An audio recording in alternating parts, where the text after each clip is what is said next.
People are always seemingly pointing to games in which Alabama has nothing to play for, so they're going to be flat.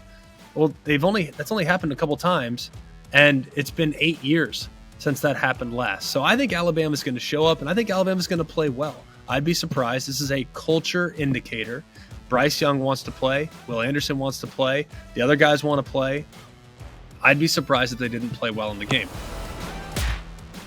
Always College Football with Greg McElroy is presented by AT&T 5G. Too much college football is never too much with AT&T 5G.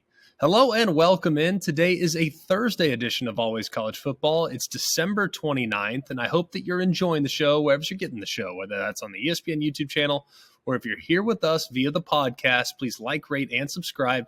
It helps us out and it helps the show out. We hope that you've had a phenomenal holiday season. We know we have. We are continuing to enjoy the bowl season that keeps on giving. We've had some awesome matchups the last couple nights. We had a quadruple header 2 days ago.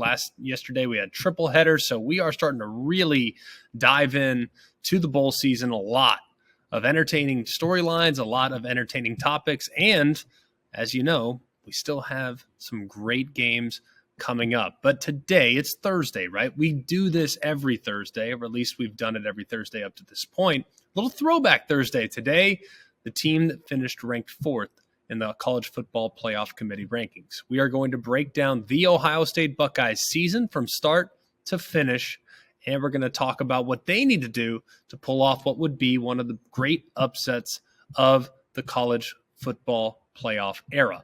And as I referenced, we're going to break down tomorrow. We're going to break down games against the spread with Chris the Bear Felica, but we're also going to break down the semifinal matchups tomorrow's show. So what does that mean?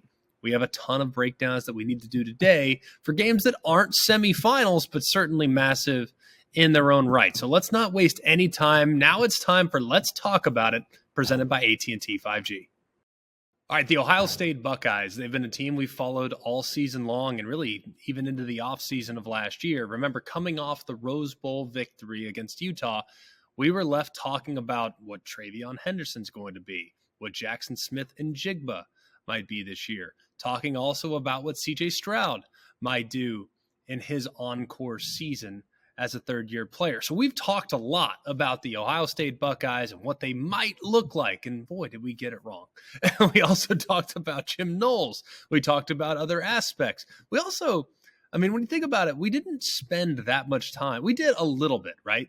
But I can tell you this much. I can probably count on one hand, maybe two hands, how many times Emeka Egbuka's name was listed on this show or any other show leading up to the season. I've probably spent more time talking about Fleming than I did Egbuka. Didn't anticipate talking about Stover. Didn't anticipate talking about a bunch of guys the way we've talked about them this year. So it's a testament to the depth that they have on the roster that even in adversity, they've still found a way to be very successful and have found their way into the college football playoff. Let's start with week one. It was against Notre Dame. It was the most built-up game of the week one slate. And we were all, maybe I wasn't, maybe I was the only one, maybe you guys didn't feel this way. I was left feeling as though I was a little bit disappointed. We had talked all off season about what it was going to look like, this aerial assault. It's going to be an unstoppable force through the air. There was really no way you were going to be able to contain the weapons that they had on the perimeter. C.J. Stroud wasn't going to miss a throw all season. And yet they come out and they go for 400 yards. It felt like maybe it could have been a little bit more. It was good on third down. They finished 7-13.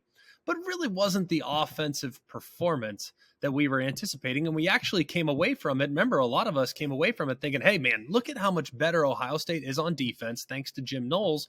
And in addition to that, we sat there and said, man, look at how good Notre Dame is. Notre Dame, to be able to keep this team in check and to hold them to just 21 points, that is doing it. On that side of the ball, Marcus Freeman knows exactly how to maximize his personnel, and Notre Dame's going to be a problem moving forward. Well, clearly we found out the following week that Notre Dame was very human, and I do think Ohio State beat them twice. But if there was one question that was going into the season that we felt like we had answered at that point, is that we now knew that Ohio State would be able to hold up physically in the trenches against a very physical football team. That was our big question mark, right? Were they going to be tough enough? If a team wanted to impose their will on the ground, could Ohio State weather the storm? And based on their week 1 performance, all of us came out of it thinking, yeah, they absolutely can. Jim Knowles was worth every penny that they paid to bring him from Stillwater to Columbus, Ohio. They went into the next week, Arkansas State and Toledo, 2 convincing victories. Looking back at it, you can make a pretty decent case that one of the best wins of their regular season was against Toledo. And Toledo, of course, went on to win the MAC. And even though Toledo had moments of inconsistencies, they were still obviously a pretty good team, all things considered. Then they rolled into the Big Ten. And at this point, Wisconsin had already had a loss.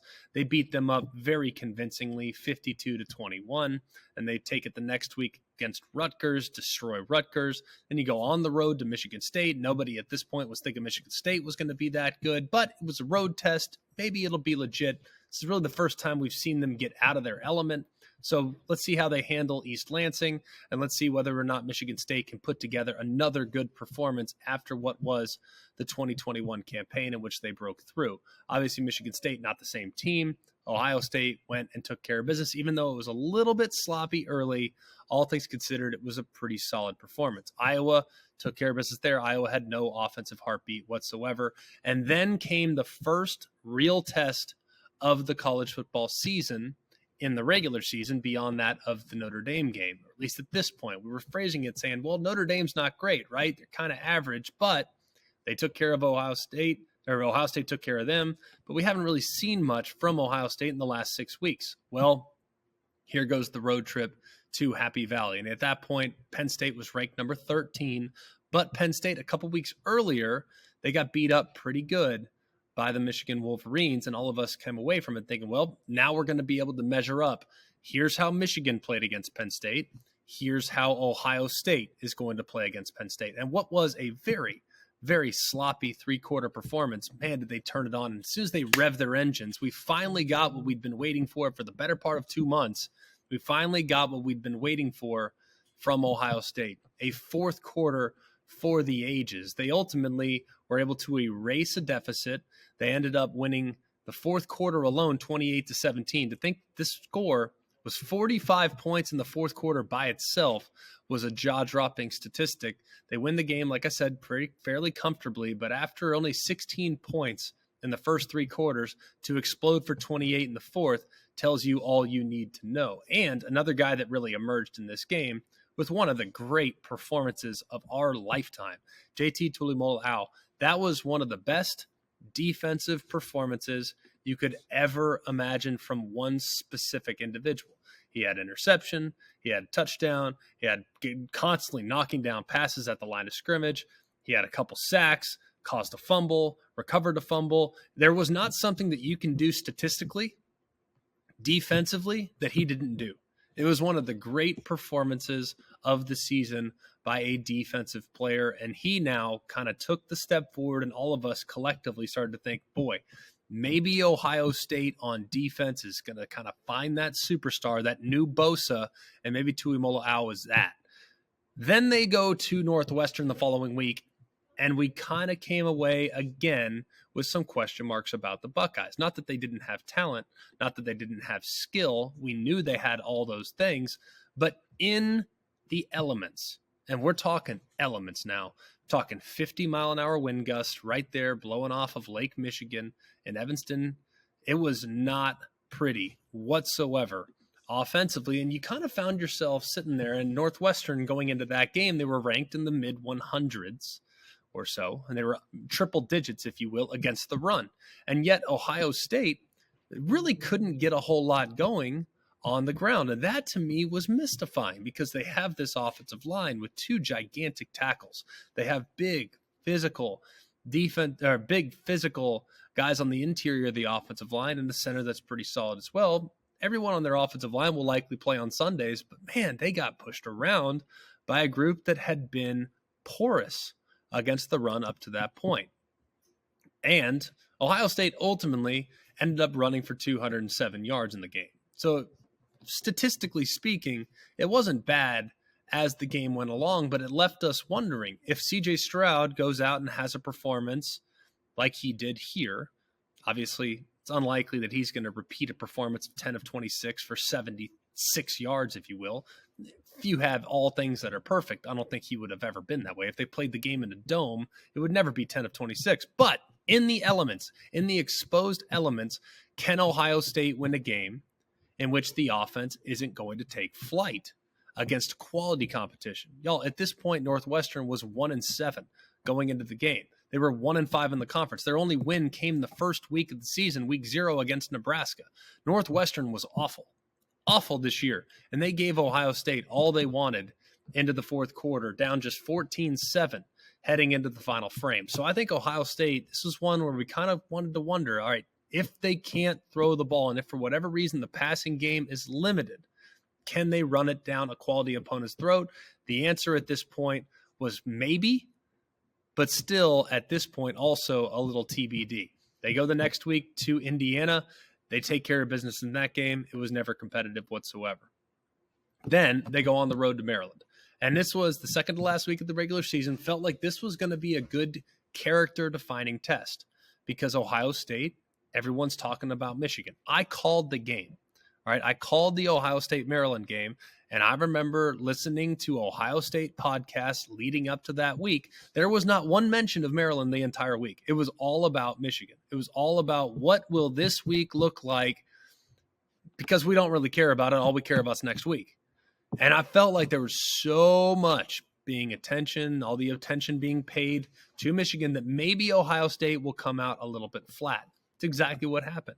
So they came out a little bit flat. Maryland, to their credit, made some nice plays, did some quality things throughout the course of it. Of course, Dupree had a solid performance. After the first drive that Ohio State put together, Maryland answered with a couple field goals themselves, and they actually took the lead going into halftime. Now, the third quarter was all Buckeyes. They came out absolutely dominated. Dallin Hayden introduced himself to America, and we started to think this guy's the real deal. And if for whatever reason Mayan Williams can't go, and if Henderson, if for whatever reason, isn't at 100%, it's all good because you have this guy in Dallin Hayden that can certainly carry the load.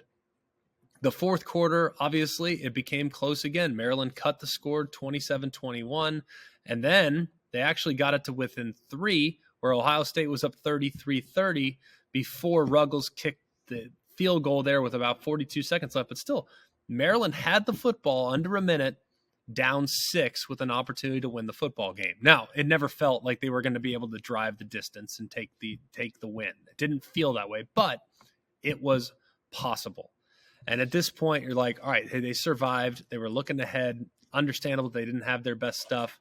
They'll be ready to go next week. And then here comes the Michigan game. And this was such a wild game because if you watch the first quarter, just watch the first quarter and watch nothing else, you probably would tell yourself Ohio State dominates, right? That's what you're thinking. Because in the first quarter, Michigan couldn't get much going whatsoever. Ohio State, on the first drive, went right down the field, scored a touchdown. If you stopped it after 15 minutes, you're probably sitting there thinking to yourself, Ohio State is in full control of this football game. And then, boom, it flipped in an instant. And you're sitting there thinking to yourselves, all right, hit Johnson on the hitch route because Ohio State completely overplays the pressure. They have one-on-one on the perimeter, missed tackle, Johnson out the gate, 69 yards. Then Ohio State answered nicely with a field goal of their own. And then the next drive, not but a play later, it might have been the first play of the drive, I might add. First play after they cut the lead to 10-10. Then play action, Johnson, big post off the motion, touchdown, perfect throw, perfect catch, and then the route was on. Now you're going to sit there and say, all right, well, no, it wasn't a route at that point. Ohio State actually had the lead going in to the second half. Yes, understood. But you could tell there was a completely different psyche on the sideline from Ohio State after the 2 big plays given up to the Michigan wide receiver Cornelius Johnson. In the third quarter, the defense for Michigan started to clamp down. The separation that was created started to get a little bit tighter, and the pressure started to ramp up as well. Michigan, of course, had a fourth quarter to remember, a couple massive plays. They started the scoring up 31-20. McCarthy had that touchdown run. And then their midway point Felt like it was now or never for Ohio State to really get back into it. Donovan Edwards, 75 yards. Donovan Edwards, 85 yards, put the game on ice. Now, a lot of people will say, well, there was 5 big plays. If not for those 5 big plays, the game would have looked very different. Yeah, but those 5 big plays happened. And how do you know they're not going to happen again? I think there's a legitimate question to be asked there. Are they going to be as do or die on defense? Or are they willing to play maybe a little bit more conservative and try to keep the ball in front? Because the big plays ultimately were their undoing there against Ohio State, because they were very aggressive defensively all season long. That's who Jim Knowles is. But if they're not going to be as aggressive, they take away a little of their identity, sure, but you're also probably not going to get gashed for big plays both on the ground and through the air. Now, where is Ohio State today? We'll sum it up by saying, y'all, this is still an outrageously talented football team. This is still a football team that if they have their A game, they beat anybody in college football. They can beat anybody in college football. Here's where I still have some concerns. One, I just referenced it. Defensively, they are very much a do-or-die defense. They're not afraid to bring the house. They're not afraid to bring separate pressure looks. They're not afraid to be aggressive. And while I respect all that, and you can force a lot of mistakes to the opposing team by playing that way, you can also create big plays if you're not completely in unison. And if you look at their second-level defenders against Georgia, it's going to be of the utmost importance for Tommy Eichenberg and Steel Chambers to play the best game of the season, as far as their eyes are concerned, as far as them being able to communicate, and as far as them tackling in space, because Georgia's got some guys that can run after the catch as well. Offensively speaking, Ohio State, here's what I'm most concerned about. I think their offensive line is average as the day is long. And you can tell me as much as you want as an NFL draft analyst that Paris Johnson's a top 10 pick. You can tell me that DeJuan Jones at right tackle is a third-round pick, second-round pick, whatever. I understand that he's 6'8", 380. That's fine. I think he's average. And I also think the interior of the offensive line can, at times, get pushed around. That's not a good recipe. So you've had 15 practices if you're Ryan Day. You can't all of a sudden overnight turn into this blue-collar slobber knocker football team. That's not going to happen. But what you can do is you can play to your own strengths. Get the ball out of C.J. Stroud's hands really quickly. Get the ball on the perimeter to your elite skill. Find matchups by way of motion for Marvin Harrison. Find matchups in the slot for Igbuka. Use your tight end, who I think is one of, if not the most underrated players in America, but nobody talks about how good Cade Stover is, not just in the run game, but also in the catch game as well. He needs to be a significant factor. But Ohio State had a phenomenally great year. And I think that they have a chance, if they play their best game, to give anybody in college football fits. The problem is, will we see their best game on the biggest stage? Because if we don't, Georgia will take care of business yet again. Let's talk about it. It's brought to you by AT&T 5G. Too much college football is never too much with AT&T 5G. This episode is brought to you by AT&T, official sponsor of the College Football Playoff. Is checking your team stats at 2 a.m., watching highlights while eating with buddies, or catching the game during a wedding all too much? Nope, because too much college football is never too much. And AT&T 5G keeps you connected all season long. 5G requires compatible plan and device. 5G may not be available in your area. See AT&T.com/5G for you for details. All right, let's get things started on Friday night, a game that I'll be on the call for. Very excited about the matchup, the Capital One Orange Bowl, and we have a lot of different storylines to try to angle into this game. Let's start with Clemson. They're the ACC champs. So we'll start here. Cade Klubnik is going to get his first start. Obviously, very exciting. For all of us that have followed Cade Klubnik, for all of us that have followed the storyline and the trajectory of the Clemson Tigers all season long, a lot of us, upon further review, I'll explain in a moment, a lot of us said after week one, it's like, man, he's clearly the best man for the job. Like, why is he not starting? Well, once you dive a little bit deeper and you start to really watch, the physical gifts are there. There's no denying he's fast, he's accurate, he can run, he can throw it down the field. He can do all those things. But the processing, for whatever reason, just wasn't there. And think about what Clemson is this year. They're going to be a team that was going to rely on great defense in the front seven, that was going to just squeeze you down and win on that side of the ball by controlling the line of scrimmage, running the football, shortening the game, kind of old school, frankly, in a lot of ways, because they had uncertainty at wide receiver. So we talked about Clemson as being kind of a run-first, defensive-oriented football team. So what do you want at quarterback if you're going to have that approach? You want a guy that's going to take care of the football, a guy that's smart, a guy that's not going to put you in harm's way and that's not going to make mistakes. Well, DJ Uiagalelei, frankly, should have been all those things. Problem is he wasn't. He made plenty of mistakes. So ultimately, after 7 snaps in the ACC championship game, they decided to pull the plug. DJ, third series is going to be Cade's either way, but if he plays well, it's his show from this point forward. And boy, did he play well. ACC championship game MVP, threw for 279 and a touchdown. Also ran for 30 yards and a touchdown in a win against North Carolina. Now, who does he have on the perimeter? Antonio Williams is a star at wide receiver. True freshman, number 0. He's the real deal. Will Shipley and Phil Moffa at running back are a really solid 1-2 punch, and a defense and an offensive line that's good, not great. Left tackle is great. Everybody else, solid. Not spectacular.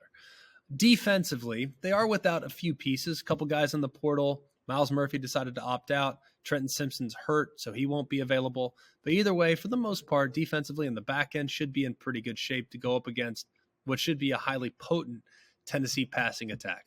Clemson in pretty good shape going into this game. They're a 5.5, 6.5, depending on where you're at, point favorite. The other side of the football, Tennessee. Let's talk about them. What is Tennessee? Well, the more I've dove in and the more I've watched this team, and when you have bowl games and you're doing your preparation for the bowl game, you have ample time. You're almost studying too much, and I feel like I kind of might have fallen victim to that. The more I dove into Tennessee this year, the more I realized, while yes, they're big on the downfield throws, while yes, they're big on creating big plays, this is a team that really wants to run the football more than anything else. And the most underappreciated running back in America, you could make a strong argument, it might be Jabari Small. He's the real deal. He's got great wiggle. He's got great top end speed. The initial defender at the second level, usually the second level defenders unblocked in their offense. He's going to be unblocked. And more often than not, you look at Jabari Small, he's going to make guys miss. He is extremely explosive in the open field. He's the perfect back for what they want to be offensively. Now, next to him in the backfield is a guy that most college football fans will know, but maybe don't know as much about as it relates to his time at Tennessee. Previously of Michigan, Joe Milton will be under center. Now, here's the problem with Joe Milton. He's got arguably the strongest arm in the game. There's very few people that have a stronger arm than Joe Milton. I'm not sure I've seen one, if I'm going to be honest. In college football recently, I'm not sure I've seen an arm that's stronger than Joe Milton. And we've seen a lot. Patrick Mahomes, all these guys. I mean, like massive, massive, massive arm talent. Nobody's arm is as strong as Joe Milton's. I'm telling you, it's that strong. The problem is it's erratic as can be, especially on the downfield throws. His arm is almost too strong for his own good. So when he throws the ball down the field, more often than not, it's overthrown because his receivers can't catch up to the football. So what he needs to make sure he does in this game, he's got to give his receivers a chance, and overthrows are just long foul balls. They mean absolutely nothing. At wide receiver, Jalen Hyatt's not playing, and you also are going to be without the services of Cedric Tillman, who really had an ankle injury most of the year anyways. So they're good without their top 2 guys, but they still have quality pieces. Squirrel White is really good. Squirrel's excellent. He's number 10. You also have Ramel Keaton. He's number 80. He's really solid as well. And Brew McCoy announced that he will be back. He's number 15. He'll be back in the game as well. So those will probably be the 3 guys that you'll see at wide receiver. Very much still capable of complementing that run game. But of those 3, who scares you the most? It's Brew McCoy for sure. He'll be your primary X receiver. And then on the defense side of the football, a team that played awful in their second to last game, great in their last game. What are we going to get? Is an aggressive group. They want to create disruption along the line of scrimmage. They want to come after you and create negative plays, get you off schedule. But ultimately, the defense, they're going to be tasked with kind of slowing down an offense that at times this year has been a bit one-dimensional. How much will they allow Cade Klubnik to push the ball down the field? We'll find out. How much will Will Shipley be able to run the football? We'll find out. But I think it's a terrific matchup with two teams that are excited to be there. Tennessee to finish their season on the high note after what was a great breakthrough year in year number 2 for Josh Heupel. Then on the other side, Dabo Swinney trying to win 12 games for the 6th time since 2015. All right, moving on Saturday morning to, morning, mid-afternoon, whatever it is, whatever time zone you're in, 3/4 of the country, this game will be played in the morning. So I'm going to go with Saturday morning, the All-State Sugar Bowl featuring the Alabama Crimson Tide and the Kansas State Wildcats. Should be a great one. Very, very excited about the matchup. Let's start with Alabama. They're the favorite coming into the game. Here's what I'm trying to figure out with Alabama. There is this narrative surrounding Alabama that they don't want to be there, they don't play well, they don't care about the Sugar Bowl, they don't have all these things, because people have cited 2 examples in which they didn't play well in the postseason. 2014 against Oklahoma, that was the Trevor Knight game. A lot of people remember that. That was after the kick 6, and they played poorly in that game against Auburn, and then ultimately, because of really bad leadership on that team, awful leadership, they lost the game badly to Oklahoma. They didn't want to be there, and they showed up uninspired. 2008 was the other example when they lost to Utah. I was on that team. I was a backup quarterback on that team, and frankly, we thought we were going to go in there and walk the dog. That's as simple as that. We looked at Utah, and we're like, they're not any good. We're going to smoke them. Clearly, we got our butts handed to us, okay? So those are the 2 examples that everybody likes to cite. What people tend to forget and what people tend to leave out, 2010 against Michigan State. My final game as a college football player. We went out, we were up 42-0 at halftime before I was pulled there in the midway through the second quarter because it was such a beatdown. It's the first time and the only time in my career in which I honestly felt bad for the opposing quarterback. Kirk Cousins was the opposing quarterback. He had to have gotten hit 45 times in the game. Poor guy got absolutely buried. And Pat Narduzzi still to this day reminds me, says, I don't know why you guys decided to play the way you played that day, but we were ticked off and we wanted to end the season on a high note, and we did. 2019, the Citrus Bowl, another game in which Bama really had nothing to play for. People saying, well, Michigan's got more on the table. They need it more than Alabama. Alabama, people saying everyone's going to opt out. Well, Alabama had 2 players opt out, and they went out and they took care of business in convincing fashion against Michigan. So people are always seemingly pointing to games in which Alabama has nothing to play for, so they're going to be flat. Well, that's only happened a couple times, and it's been 8 years since that happened last. So I think Alabama's going to show up, and I think Alabama's going to play well. I'd be surprised. This is a culture indicator. Bryce Young wants to play. Will Anderson wants to play. The other guys want to play.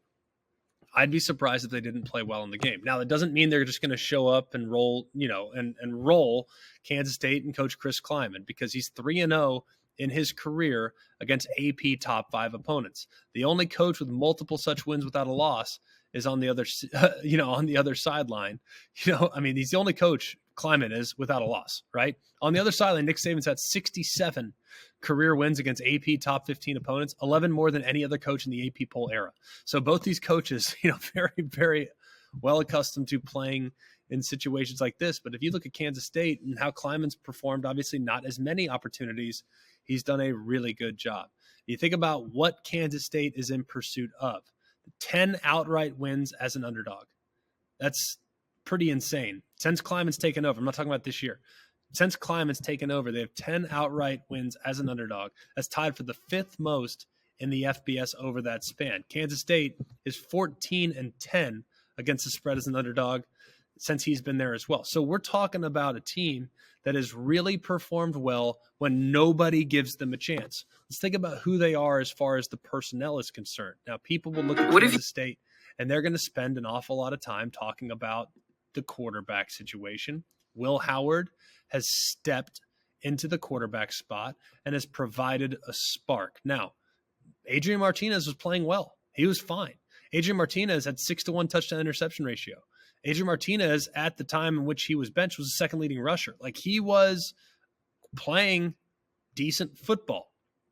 Got banged up, and as a result, Will Howard came in, and now Wally pipped Adrian Martinez. Will Howard has been more predictable through the air, throwing for nearly 1,500 yards. And I referenced the 6-1 touchdown interception ratio that Adrian Martinez has. Well, how about Will Howard? Try this one on for size. 15-2 touchdown interception ratio. But everybody knows that this offense is going to run through Deuce Vaughn. He's one of the best in America, especially as it comes to perimeter runs. They are excellent on the perimeter. Really, really good. And they're going to do an awful lot with creating seams and meshes and forcing Alabama to try to play sideline to sideline. Alabama's been pretty good against the run most of the time this year. But this is a group that's really going to attack you in different ways. You don't see this style of attack as often in the SEC, so perimeter run game is going to be very interesting, especially with quarterback reads and how do they manufacture big plays off of play action. Another thing you need to be real mindful of too, Alabama's offensive line at times this year has been a little leaky. They have good personnel, but for whatever reason, they've been a bit up and down. This pass rush and this defensive front that you're going to see from Kansas State is going to create a lot of issues. They have the perimeter guys and DK Zama, one of the best in America, but do not forget the big guy in the middle, Eli Huggins, who's really big, who's really physical, that can push the pocket against quality centers even. He saw some good ones throughout the course of the season, but he's a handful there in the middle of the defense as well. So I look at this game, I think it's going to be a heck of a game. Heck of a game. But ultimately, if Bama shows up and wants to be there, they're the better team. They have more talent, and I'm taking the Tide. I think they'll take care of business, but I would be shocked. I would be absolutely shocked if this game got sideways. I think Kansas State is really good. I think Kansas State is really well coached. I think their pass rush can be problematic, and I think their run game can be problematic as well because you're going to shorten the game and try to create opportunities by staying on schedule offensively. I like Bama to win, but I think Kansas State keeps it close. All right, now moving on to some games that will be played on Monday. I'm excited about this. I love the idea of having daytime action there on January 2nd. Of course, we lose January 1st this year. It's obviously a college football holiday, but January 2nd, it'll do. The Goodyear Cotton Bowl Classic, the Tulane Green Wave take on the USC Trojans. I think this game's going to get sideways. I'm just telling you in advance right now. I think Caleb Williams will play. I do. I think a hamstring injury, don't exactly know the extent. At this point, we're all kind of guessing as to whether or not he's going to be available, but I happen to think Caleb Williams is going to be out there. I also think, too, that USC was a team this year that thrived on creating opportunities by way of interceptions and by turning over other teams. Plus 21 turnover margin this year. They've only had just 6 turnovers, which is plus 7 in the margin, better than anyone else in the FBS. So as long as they don't turn the ball over in bunches against Tulane, they should be in good shape, right? But if you look at Tulane, I think Tulane's going to be able to help Tyjae Spears, who's one of the best backs in America. I think they're going to be able to help him in space. And I don't think Michael Pratt's going to be in a position to really carve up SC. I think they're going to be able to run the ball with some consistency. And if you look at Tulane too, man, you have to measure, and I know this is a little bit of a tired narrative. I get that, but it's a real narrative. Look at how the Group of Five, more often than not, has fared against the Power Five in games like this. One team's Super Bowl, another team's disappointed to be there. SC had their heart ripped out. Tulane couldn't be more fired up about the opportunity. It's their biggest bowl appearance since 1940 when they were in the SEC. So it's been 70 years, 80 years since they played in a game of this magnitude, and to do so against the Heisman Trophy winner and the USC Trojans, Tulane is going to be so fired up to be in this game, and I think they'll play really well. When you look at what Tulane does, they obviously want to run the football. They want to be physical along the line of scrimmage, both offensively and defensively, and there are legitimate questions about SC. Will they be able to hold up in the trenches against a quality run game? I don't know. We're going to find out. Will they be able to get off the field against a throw game that is opportunistic, especially off play action? I don't know. We're going to find out. But ultimately, it felt like so much of SC's success this year in all phases were the result of Caleb Williams being a superstar. Well, if he's at anything less than 100%, as evidenced by the performance in the Pac-12 championship game, they are not the same team. And I don't know if he's going to be at 100%. I don't even know if he's going to play. But if he doesn't, I think SC could get rolled. I really believe that. I like Tulane to take care of business and to win the game because I think they're going to be more fired up to be there. I think they're a little bit, in some cases, more physical. And I also think, too, this run game that they're going to put out there against SC, It's one of the better run games that SC's seen all year. So they better be ready to tackle in space, and they better be ready to hold the point of attack, because if they don't, they're going to be in for a dogfight, and that's exactly what I expect to happen. All right, the Rose Bowl game presented by Prudential. This will be 5 o'clock Eastern time there in Pasadena. What a setting it'll be. Penn State now going to the Rose Bowl for the first time in a few years. Utah back in the Rose Bowl for the second consecutive time after they were very impressive in the rout against the USC Trojans. Where are these teams right now? Let's start with Utah. Utah is going to be without some of their weapons. They're at far less than 100%. Dalton Kincaid is out. Brent Keithy obviously was injured earlier in the year. They still, of course, have weapons. Utah always seems to have weapons. Might not necessarily be household names, but Vele is solid. Money Parks is solid. You have Micah Bernard, who's very solid as well in the pass game. You're going to have guys that can contribute in the pass game. Plus, Thomas Yasmin, he did an outstanding job at times in the Pac-12 championship game. So everybody seems to be saying, like, well, Utah's without Dalton Kincaid. How are they going to move the ball through the air? Well, Dalton Kincaid is certainly their best weapon. There's no denying that. But it's not like they're void of talent. Yasmin averages at tight end. He only had 12 catches, but he went for 300 yards. The guy averages 25 yards per catch at tight end. So how do you think he's going to be used in this game? They also have really good running backs. Now, it's kind of a running back by committee approach, and you know that Cam Rising is going to be a factor in the run game as well. And you look at who they're going against defensively. Penn State's really good. I think Penn State's very good defensively. I think they're very underrated on that side of the ball. People made up their mind about Penn State based on how they played in the Michigan game, and people started to think, well, that defense is very gettable, and they're just not that good, and all this other stuff. Fine, they played awful. They played awful against Michigan. They did, at all three levels. They have younger linebackers at certain spots. They played out of position. The defensive line and the linebackers were not in unison. As a result, they got gashed. Guys were trying to do too much. They panicked, and it got sideways on them. But most of the time, when you look at how Penn State has played, they've fared pretty dang well time and time again this year against quality offensive football teams. So I think their defense will be ready for the test. Jair Brown might be the best defensive player on the field. Abdul Carter, young player. How is he going to fare now after 15 bowl practices where you can kind of take a deep breath? It's a young player. Now maybe he's going to be at his very best moving forward. You have a couple guys along the defensive front that are going to be playing their final game. PJ Mustipher comes to mind. He'll be disruptive there at defensive tackle. And this is not a game, if Joey Porter's out, it's not a game that you're really going to be too worried about having a great secondary player. If you're without your best corner, it's not the end of the world, because who's the wide receiver for Utah that you're really losing a lot of sleep over? Not a ton. I mean, they have a bunch of guys, but they're all solid and they're kind of interchangeable. So I think that this is a game in which Penn State matches up pretty well with their defense going up against Utah's offense. Now, on the other side, this is where I'm a little bit concerned about Penn State. Nicholas Singleton and Katron Allen at running the football, they are terrific. We know that. Two exceptionally good backs that went for a combined 1,700-plus yards, nearly 1,800 yards, and 19 touchdowns. I mean, these are guys that can flat out get it done on the ground. But you know, or at least this is the way I would play it if I were Utah's defensive staff, I got to eliminate those two guys, because if I can bottle them up before they get going, those two guys are really dangerous when they get to the open field. If you can bottle them up before they get going, they're very human. They're not guys that can – a lot of guys refer to running backs kind of like basketball players. Like, can he create his own shot? Yeah, maybe in time. But ultimately, Singleton and Katron Allen, they hit the hole at 100 miles an hour. And if they hit it untouched, they're out the gate. But can they create their own shot? Can they wiggle? That's not exactly who they are at this stage of their development. So I'm ultimately going to put the game on Sean Clifford's shoulders. Sean Clifford's a mixed bag. There have been moments where I think he's been pretty dang good this year, but there's been moments where he's been a little bit off target. There's been moments where he's been pretty accurate. There's been moments where he's missed a lot of throws. I happen to think Sean Clifford gets a little bit of a bad rap. I think he's solid. I don't think he's a superstar, but I think he's solid.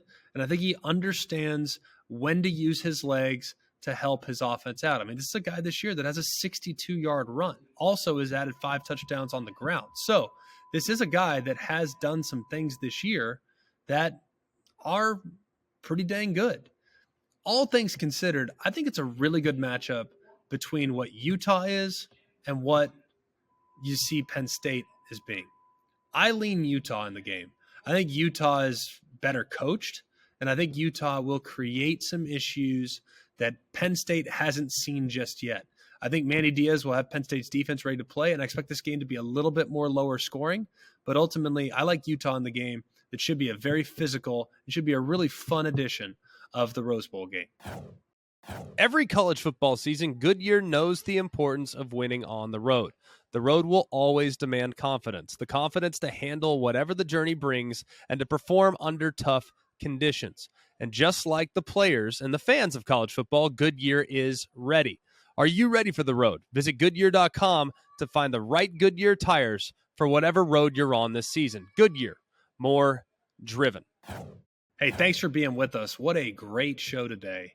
As we talked about all the New Year's Six games, we're going to get to the semifinal games tomorrow. We're also going to break down a couple other games as well. We're not going to just exclusively talk about what's going on with the New Year's Six and the championship and the semifinal. Like, we're going to have time to break down all these games. I assure you, I'm in Bristol, Connecticut. I am literally wearing a seatbelt watching all this college football and consuming all this college football. And we have a lot of guys that we need to update you on. We'll do it next week. Of course, we're going to be preparing for the national championship, but we got to get to some of the portal movement. A lot of guys that are moving, still some interesting tidbits as far as the recruiting process is concerned, interesting tidbits as far as where guys might be heading, rumor mill, all kinds of fun stuff that we need to get to next week. So keep it locked in right here. But tomorrow will be about games. There's no denying what tomorrow is going to be about. There's no denying what most of next week is going to be about. It's about the games. All right, we're going to do the bigger picture. We're here with you all off season. We're not going anywhere. That's what always college football means, right? Always, right? We're always going to be here for you. So we're always going to be talking college football. And that's exactly what we intend to do. However, we still have a few more games left, so we're going to dive in as best we can to preview the matchups and break down the outcomes here in the days to come. Chris the Bear Felica joins us tomorrow. We'll hit some games against the spread, so you don't want to miss that as well. For all of us here at Always College Football, for Jack Schrael and Mark Kubiak, I'm Greg McElroy. Hope you have a wonderful day. And remember, Always College Football with Greg McElroy is presented by AT&T 5G. Too much college football is never too much with AT&T 5G. Hey guys, it's Greg McElroy. Thanks for watching Always College Football. Make sure you like, rate, and subscribe to ESPN's YouTube channel and wherever you listen to your podcasts.